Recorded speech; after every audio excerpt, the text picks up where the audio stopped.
JEE advance 2025 का question है। Question देखते हैं। इलेक्ट्रोकेमिस्ट्री पे क्वेश्चन आया है। एक रेडॉक्स रिएक्शन है मेनली, तो रेडॉक्स का भी कॉन्सेप्ट यूज हुआ है और मेनली तो क्वेश्चन है इलेक्ट्रोकेमिस्ट्री का। In an electrochemical cell dichromate ion in aqueous acidic medium are reduce to Cr+3. The current in amperes that flows through the cell for 48.25 minutes to produce 1 mole of Cr+3 is dash 1 Faraday equal to 96,500 coulomb per mole.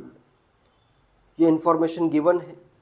तो एक electrochemical cell है, उसमें तुम्हें find करना है the current in amperes. क्या क्या given है? डाइक्रोमेट आयंस, इसमें dichromate ions in aqueous acidic medium are reduce to Cr+3।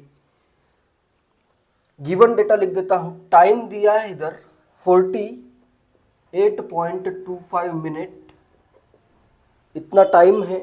Produce number of moles of Cr+3 to produce 1 mole of Cr+3, ये भी गिवन है। And use 1 faraday is equal to 96,500 coulomb per mole, ये भी गिवन है। तो देखते हैं। फाइंड करना है करंट इन एम्पियर्स। आई तुम्हें फाइंड करना है I equal to what in amperes. Dichromate ion है अपने पास। डाइक्रोमेट आयन होता है Cr2O7 निगेटिव 2 चार्ज आएगा। ये डाइक्रोमेट आयन है। एसिडिक एक्वस एसिडिक मीडियम में इसका रिडक्शन हो रहा है, तो क्या फॉर्म होगा? 2 फॉर्म होंगे Cr+3 के आयंस। ये फॉर्म हो रहा है, ये क्वेश्चन में मेंशन है। नेक्स्ट क्या करना है? ये डाइक्रोमेट आयन है। इधर क्रोमियम का ऑक्सीडेशन स्टेट क्या होगा? इधर होगा ये +6, कर सकते हो 2x है। ये तो बहुत कॉमन रिएक्शन है, बहुत बार रेडॉक्स रिएक्शन या फिर इलेक्ट्रोकेमिस्ट्री में कॉमनली आने वाली रिएक्शन है ये।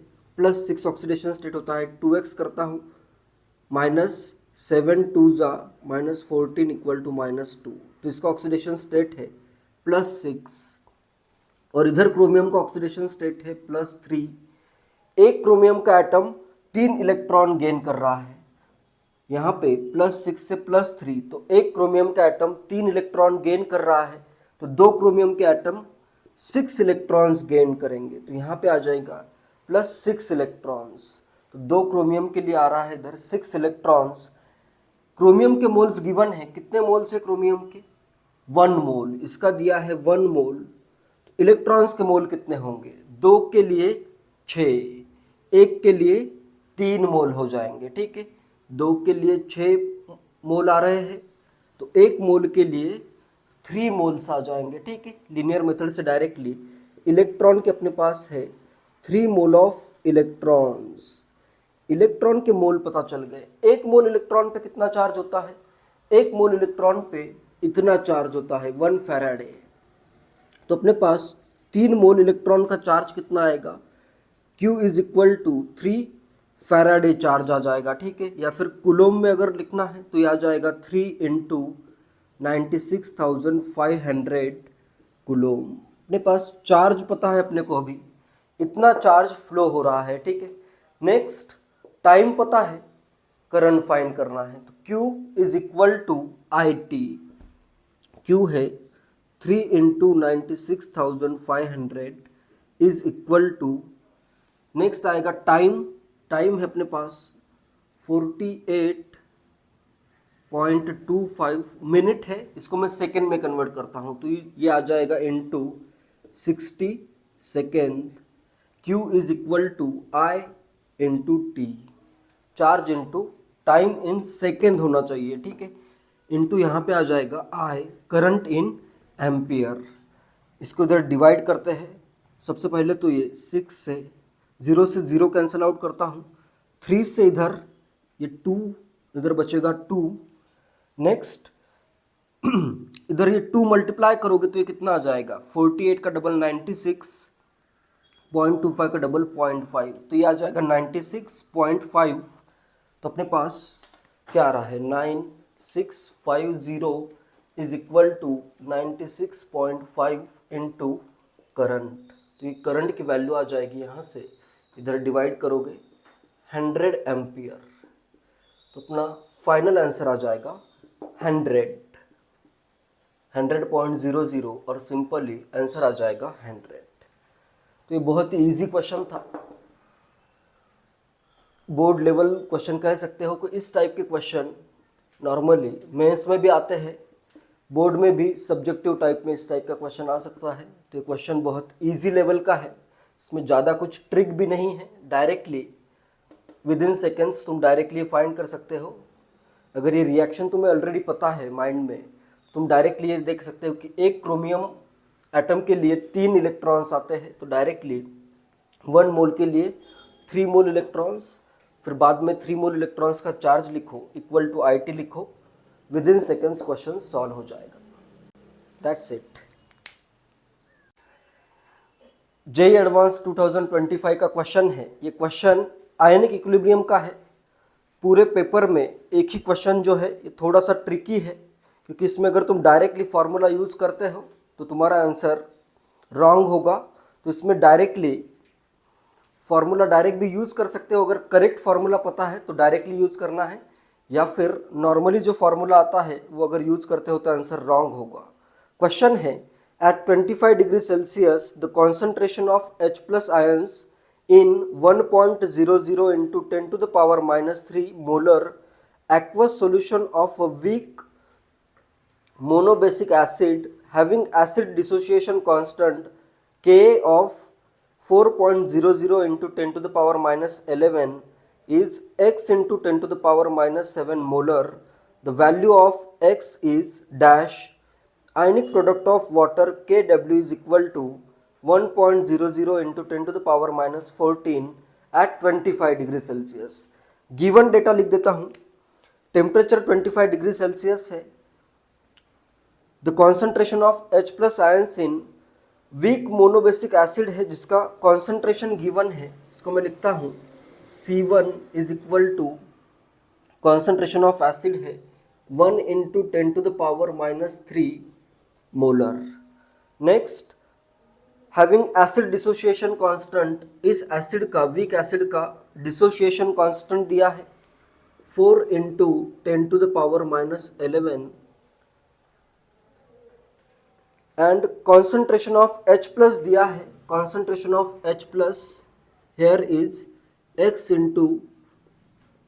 into 10 to the power minus 7 molar. You have to find the value of x. And ionic product of water is given, it is 10 to the power minus 14. Next क्या दिया है, Kw भी गिवन है, जिसकी वैल्यू है 10 to the power minus 14. Simply अभी तुम ये सोचोगे कि वीक एसिड है, उसका कॉन्सेंट्रेशन पता है और उसका K पता है, तो उसके लिए नॉर्मली फार्मूला क्या आता है?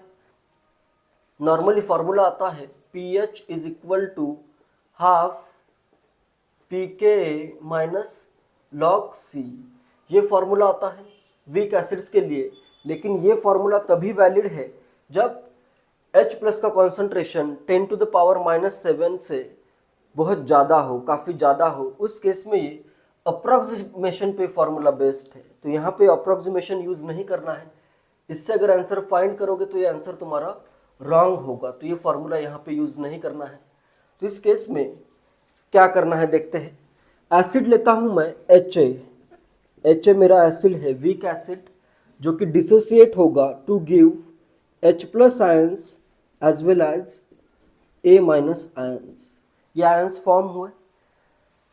इसका मैं कॉन्सेंट्रेशन लेता हूँ C1 एंड इसका डिसोसिएशन, डिग्री ऑफ डिसोसिएशन में लेता हूँ α1। तो यहाँ पे फाइनल कॉन्सेंट्रेशन लिखता हूँ C1, इधर बचेगा ये 1 माइनस α1, और नेक्स्ट इसका कॉन्सेंट्रेशन कितना आएगा C1 α1 एंड A- का कॉन्सेंट्रेशन आएगा C2 α2। यहाँ पे भी तुम देख सकते हो जो H+ का कॉन्सेंट्रेशन है वो 10 to the power minus 7 के क्लोज होगा। इससे थोड़ा सा आइडिया लग रहा है, ठीक है। H+ का concentration 10 to the power minus 7 के अराउंड होगा। तो यहाँ पे वाटर का साइमल्टेनियस डिसोसिएशन करो, तभी तुम्हारा आंसर करेक्ट आएगा। वाटर लेता हूँ मैं वाटर का साइमल्टेनियस डिसोसिएशन करता हूँ। इसके लिए फॉर्मूला क्या आता है वो भी डिराइव हो जाएगा इसी में। वाटर का साइमल्टेनियस डिसोसिएशन होगा तो यहाँ पे आएगा H प्लस और साथ में आ जाएगा OH माइनस। वाटर का कॉन्सेंट्रेशन लेता हूँ मैं C2 और वाटर का यहाँ पे डिसोसिएशन करते हैं, इसका डिग्री ऑफ डिसोसिएशन में लेता हूँ अल्फ़ा 2, तो यहाँ पे फाइनल कंसंट्रेशन होगा C2 into 1 minus alpha 2। H plus का कॉन्सेंट्रेशन, यहाँ से जो H प्लस आया उसका कॉन्सेंट्रेशन होगा C2 अल्फ़ा 2 और OH माइनस का कॉन्सेंट्रेशन होगा C2 अल्फ़ा 2। H प्लस का टोटल, अभी ये साइमल्टेनियस इक्विलिब्रियम है दोनों का, वाटर से भी H प्लस आ रहा है और HA से भी H प्लस आ रहा है, तो दोनों का H प्लस ऐड करके साइमल्टेनियस इक्विलिब्रियम का सिंपल कॉन्सेप्ट यूज करो। H प्लस का कॉन्सेंट्रेशन कितना होगा, C1 अल्फ़ा 1 इधर से आया, C2 अल्फ़ा 2 वाटर से आया, तो टोटल कॉन्सेंट्रेशन यहाँ पे आ जाएगा C1 alpha 1 plus C2 alpha 2। यहाँ पे भी कॉन्सेंट्रेशन क्या आएगा, C1 alpha 1 plus C2 alpha 2, ये होगा H प्लस का कॉन्सेंट्रेशन। नेक्स्ट K की वैल्यू, अभी यहाँ पे ये जो K की वैल्यू देखो, K की वैल्यू बहुत ही स्मॉल है, इधर कॉन्सेंट्रेशन 10⁻³ है C1 और K की वैल्यू बहुत स्मॉल है, तो यहाँ पे डिसोसिएशन भी बहुत स्मॉल होगा, तो अल्फ़ा 1 जो आएगा अपना ये टेंड्स टू 0 है, और यहाँ पे वाटर का भी डिसोसिएशन होता है तो अल्फ़ा 2 भी क्या है, टेंड्स टू 0 है, इसका तो कोई यूज़ नहीं है, इसका लेकिन यूज़ है यहाँ पे।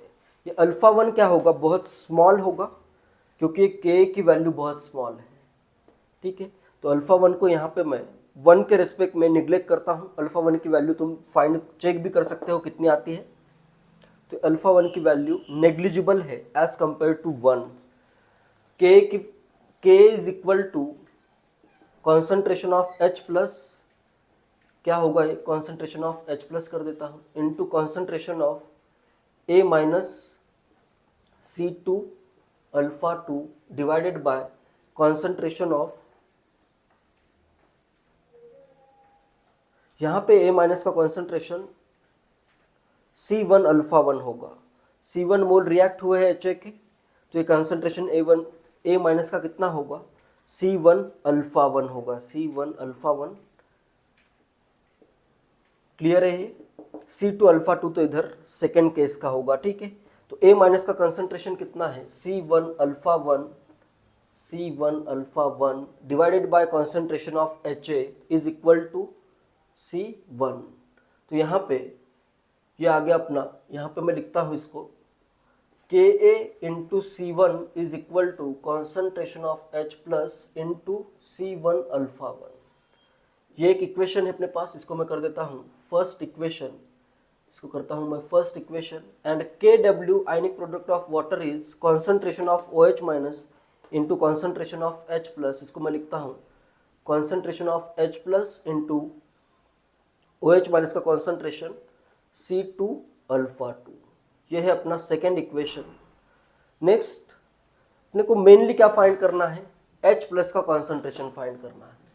तो अभी ये फर्स्ट इक्वेशन देखो, Ka पता है, C1 पता है, Kw पता है, C1 अल्फ़ा 1 ये वैल्यूज नहीं पता है, लेकिन अपने को ये पता है C1 alpha 1 plus C2 alpha 2 ये क्या है, कॉन्सेंट्रेशन ऑफ H प्लस। तो मैं क्या करता हूँ, इस फर्स्ट इक्वेशन और सेकंड इक्वेशन को ऐड करता हूँ, तो मेरे पास क्या आ जाएगा, Ka C1 plus Kw is equal to, H plus का कॉन्सेंट्रेशन कॉमन है यहाँ पे, तो क्या आएगा, concentration of H plus common C1 alpha 1 plus C2 alpha 2। यही क्या है, C1 alpha 1 plus C2 alpha 2 ही क्या है, कॉन्सेंट्रेशन ऑफ H प्लस ही है। तो यहाँ पे ये है concentration of H plus into concentration of H plus gives concentration of H plus का स्क्वायर। तो डायरेक्टली अगर तुम कहीं पे सॉल्यूशन इसका देखते हो तो बहुत जगह पे डायरेक्टली लिखा है concentration of H plus is equal to under root Ka C1 plus Kw। यहाँ से सॉल्यूशन स्टार्ट किया है, तो ये फॉर्मूला तुम डायरेक्टली यूज कर सकते हो। साइमल्टेनियस इक्विलिब्रियम अगर एस्टेब्लिश हो रहा है तो फॉर्मूला डायरेक्टली ये आता है। कैसे आता है? इसी वे में जैसे अपन ने सॉल्व किया है। तो बस अभी वैल्यूज पुट करते हैं। ये वैल्यूज अपने को सब पता है। Concentration of H plus is under root Ka, K is 4 into 10 to the power minus 11 and C1 is 10 to the power minus 3 into आ जाएगा 10 to the power minus 3 plus Kw is 10 to the power minus 14। तो यहाँ पे देखो 4 into 10 to the power minus 14 plus 10 to the power minus 14, तो ये लिखा है under root 5 into 10 to the power minus 14। तो ये आ जाएगा root 5 into 10 to the power minus 7 molar. H plus का कॉन्सेंट्रेशन ये है। X की वैल्यू क्या होगी यहाँ पे? X की वैल्यू होगी root 5। X is equal to under root 5 is equal to root 5 की वैल्यू इसमें वैसे गिवन होनी चाहिए। रूट 5 की वैल्यू होती है 2.236। तो x की वैल्यू ये है। अप टू 2 डेसिमल प्लेसेस इसको अगर मैं राउंड ऑफ करता हूँ तो x आंसर जो आएगा अपना आंसर आएगा x is equal to 2.24। x is equal to 2.24 ये आंसर होगा। अप टू 2 डेसिमल प्लेसेस इसको राउंड ऑफ करो, ये वैल्यू आंसर हो जाएगी। इसमें क्या मिस्टेक हो सकती है? इसमें अगर तुम एक तो मिस्टेक ये हो सकती है, डायरेक्टली लिखा है वीक एसिड है, कॉन्सेंट्रेशन दिया है और K दिया है, तो माइंड में डायरेक्टली ये आ सकता है कि इस केस में डायरेक्टली मैं फॉर्मूला लगाऊं वीक एसिड के डिसोसिएशन के लिए pH equal to half pK minus log C। ये फॉर्मूला कब वैलिड है? जब ये जो अल्फा 1 C1 आता है इसकी वैल्यू बहुत ज़्यादा हो as compared to 10 to the power minus 7, तभी ये अप्रोक्सीमेशन वैलिड होगा। ठीक है, यहाँ पे ये भी वैल्यूज सब इम्पोर्टेंट है। तो ये अप्रोक्सीमेशन में आंसर अगर फाइंड करते हो तो वो रॉन्ग आंसर आएगा। तो तुम्हें इस स्टेप्स को फॉलो करना है और फाइनल आंसर तुम्हारा इस क्वेश्चन के लिए है 2.24। That's it. जेईई एडवांस 2025 में क्वेश्चन आया है, रियल गैस पे क्वेश्चन है। Molar volume Vm of van der Waals gas can be calculated by expressing the van der Waals equation as a cubic equation of Vm as the variable. The ratio in mole per dm cube of the coefficients of Vm square to the coefficients of Vm for a gas having van der Waals constant A equal to 6.0 dm का power 6 atm per mole square and B equal to 0.060 dm cube per mole at 300 Kelvin and 3 atm is universal gas constant R equal to 0.082 dm cube atm per mole per Kelvin। Question में given है molar volume Vm of a van der Waals gas can be calculated by expressing van der Waals equation as the cubic equation with Vm as variable, ratio in mole per dm cube of coefficient of Vm square and coefficient of Vm find करना है। ठीक है, A और B की values given है। क्या क्या given है? A है 6.0 dm का पावर 6 atm पर मोल स्क्वायर, ये गिवन है। B की वैल्यू गिवन है 0.060 dm क्यूब पर मोल। नेक्स्ट क्या गिवन है? Temperature at 300 kelvin and pressure at 300 atm, ये सब गिवन है। एंड R की वैल्यू क्या यूज करनी है वो भी गिवन है 0.082 dm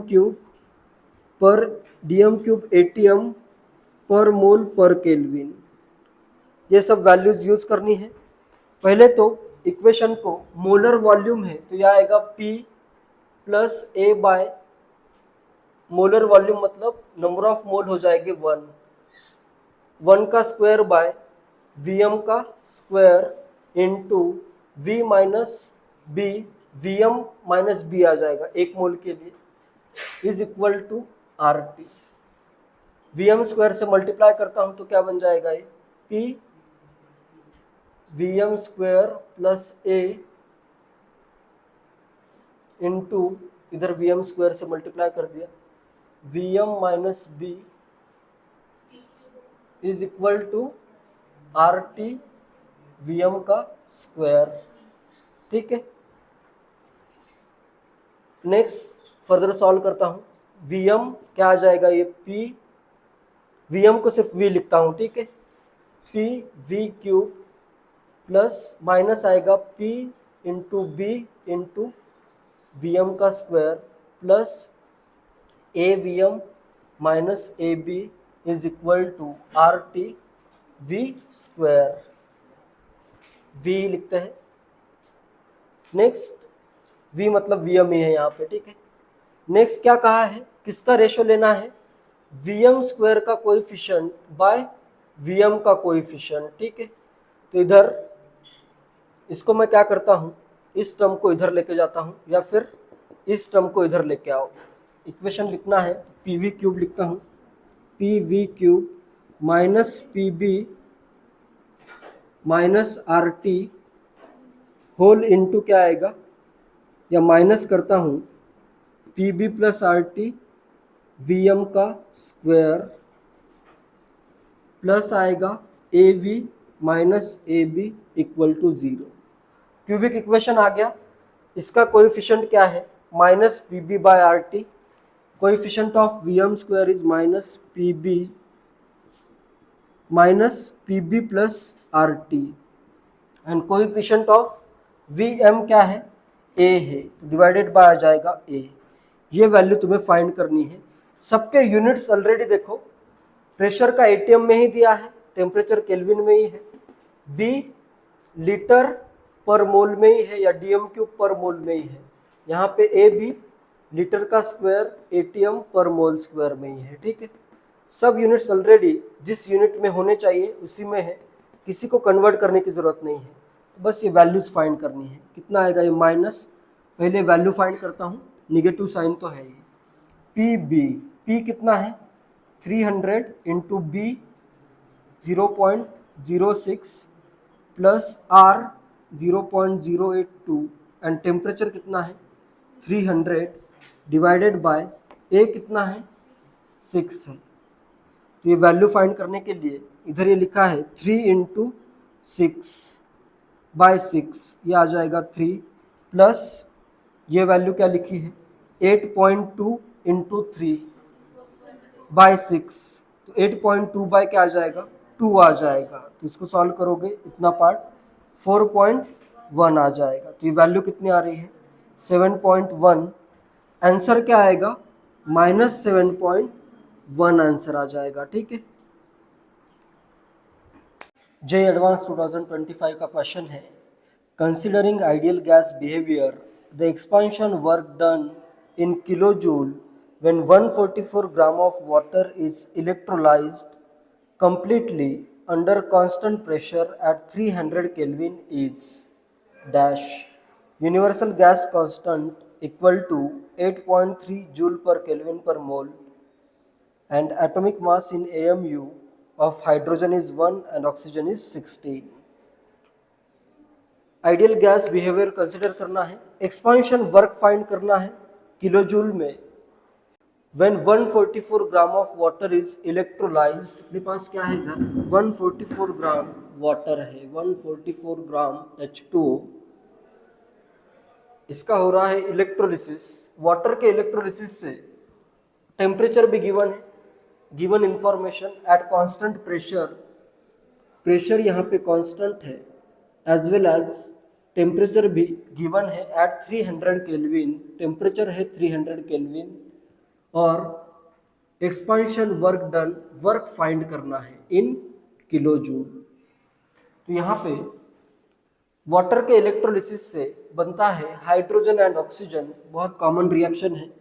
H2O लिक्विड है, H2O लिक्विड का इलेक्ट्रोलिसिस होगा जिससे फॉर्म होगा H2 gas and half O2 gas. ये रिएक्शन होगी। नेक्स्ट यहाँ पे अभी वाटर का, ये अपना वाटर जो है ये लिक्विड स्टेट में होगा। टेम्परेचर अगर 300 केल्विन है तो ये लिक्विड स्टेट में होगा। नेक्स्ट इसके मोल फाइंड करते हैं। Number of moles of water H2O is equal to, given weight कितना है 144 ग्राम एंड इसका molecular weight 18 gram per mole. तो ये अगर डिवाइड करते हो तो ये आते हैं 8 मोल आ जाते हैं। ठीक है, ये है अपना 8 मोल। वाटर के इनिशियली कितने हैं, इनिशियली इसके 8 मोल है।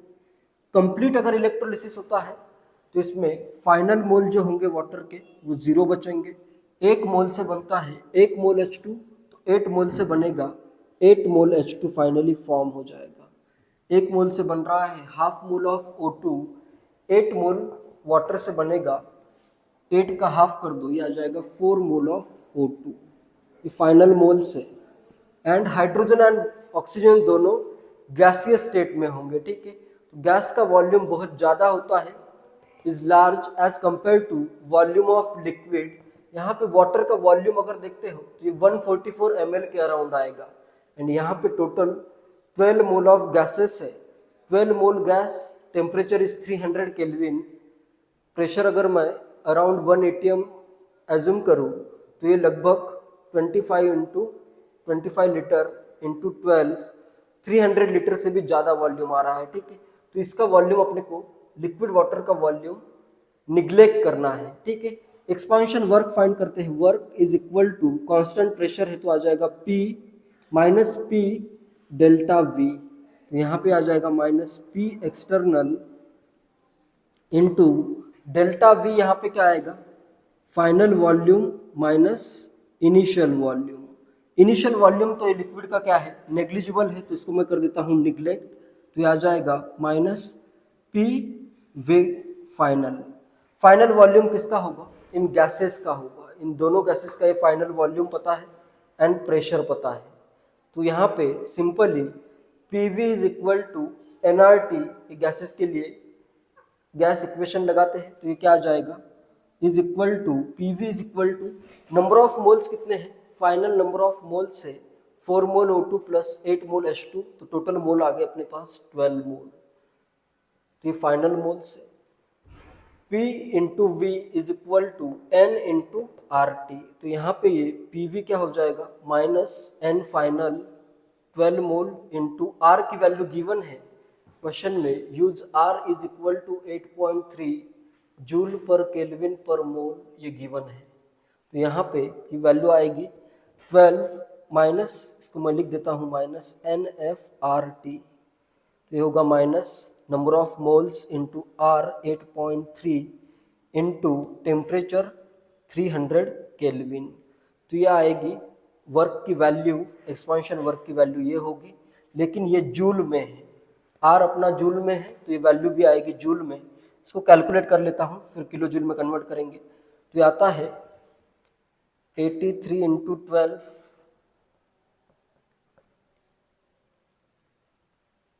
996 इंटू कर देता हूँ 3,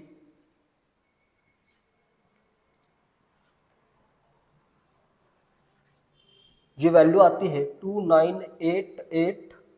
इधर 83 3 और 12 मल्टीप्लाई किया है और आ जाएगा 10 इधर गया है तो ये आ जाएगा जूल में इतनी वैल्यू। किलो जूल में निगेटिव वैल्यू है, किलो जूल में अपना वर्क आ जाएगा, work is equal to minus, ये आ जाएगा 1000 से डिवाइड करता हूँ तो इधर किलो जूल हो जाएगा 29.88 किलो जूल।